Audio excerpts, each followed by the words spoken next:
you can imagine a desirable future, but it helps to particularize it. So one of the things you might ask is, where do people find meaning?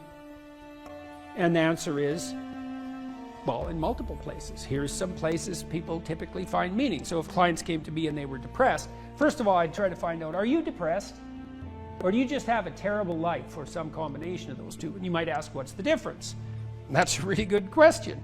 If you're depressed, you have a good life, but you're suffering. So what would it mean that you have a good life? Well, it means somewhat different things to different people, but you can kind of triangulate on it. Probably you have an intimate relationship, or at least you have the prospects of one.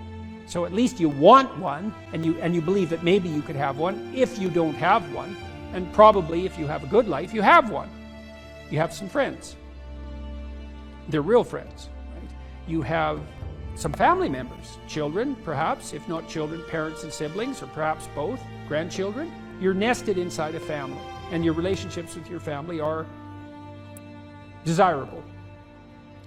You have a job or a career, and so if it's a job, well, then it's hard, and maybe you wouldn't have picked it as a vocation, but at least maybe you have good relationships with your coworkers, and you're doing something difficult, but that's actually socially productive and useful and generates an income, so that's not nothing.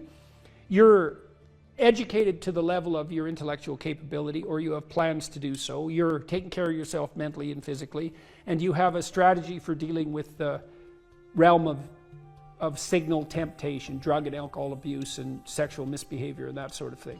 And then we've added one more recently, at least conceptually, that you've adopted a certain degree of civic responsibility, right? You're participating in the broader community in some manner.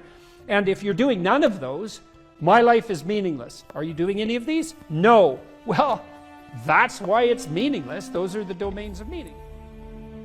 If you're miserable and you have none of those things, the first thing to do, if you're a cognitive behavioral therapist with someone, is to say, well, how about we work on like one of these things to begin with?